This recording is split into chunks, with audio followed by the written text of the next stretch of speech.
Japan में भूकंप के झटके महसूस किए गए हैं और सुनामी का अलर्ट जारी किया गया है। नमस्कार, मैं हूं आपके साथ आयुषी गुप्ता। जापान के दक्षिणी द्वीप क्यूशू के कुमामोटो में मंगलवार को 7.1 तीव्रता का भूकंप आया है। भूकंप के बाद जापान मौसम विज्ञान एजेंसी यानी जेएमए ने सुनामी की एडवाइजरी जारी कर दी है। जेएमए के मुताबिक भूकंप का केंद्र कुमामोटो तट के पास समुद्र से 10 किलोमीटर की गहराई पर है। तेज झटकों के बाद तटीय इलाकों में लोगों को सतर्क रहने की सलाह दी गई है। फिलहाल किसी बड़े नुकसान या जनहानि का सूचना नहीं है। स्थानीय प्रशासन हालात पर नजर रखे हुए और लोगों से आधिकारिक निर्देशों का पालन करने को कहा गया है। जापान दुनिया के सबसे ज्यादा भूकंप आने वाले देशों में है। यहाँ पर हर साल 1500 से ज्यादा भूकंप दर्ज होते हैं। इसके बावजूद अब बड़े भूकंपों में दूसरे देशों की तुलना में नुकसान कम होता है। इसकी जगह भूकंप रोधी इमारतें, तुरंत मिलने वाली चेतावनी, लोगों की नियमित तैयारी और मजबूत राहत व्यवस्था है।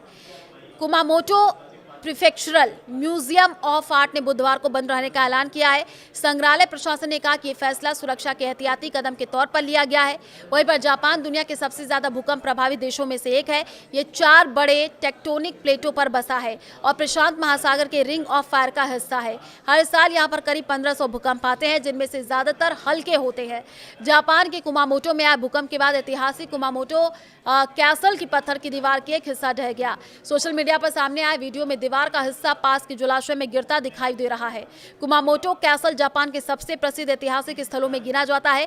इससे पहले 2016 के कुमामोटो भूकंप में भी इस किले को भारी नुकसान पहुंचा था। सुनामी अलर्ट जारी होने के बाद जापान के प्रशासन ने प्रभावित तटीय इलाकों में तत्काल निकासी के आदेश जारी किए हैं। अरियाकी और याशिरो सागर के लिए एडवाइजरी लागू है। प्रशासन ने लोगों से कहा है कि समुद्र और तटीय इलाके खतरनाक हैं, तुरंत तट से दूर सुरक्षित स्थानों पर चले जाएं। जब तक एडवाइजरी वापस नहीं ली जाती है तब तक समुद्र में ना जाएं और ना ही तट के पास जाएं। साथ ही Kumamoto, Nagasaki, Kagoshima, Fukuoka, Saga, Oita और मियाजाकी प्रांतों में आपातकालीन चेतावनी जारी की गई है। लोगों से शांत रहने, स्थानीय प्रशासन के निर्देशों का पालन करने, टीवी, रेडियो, आधिकारिक माध्यमों से जारी अपडेट पर नजर रखने की अपील भी की गई है। जापान मौसम विज्ञान एजेंसी जेएमए के मुताबिक 7.1 तीव्रता के भूकंप के बाद 1 मीटर तक ऊंची सुनामी की लहरें उठने की आशंका जताई गई है। तटीय इलाकों में रहने वाले लोगों से सतर्क और जरूरत पड़ने पर तुरंत सुरक्षित स्थानों पर जाने की अपील भी की गई है।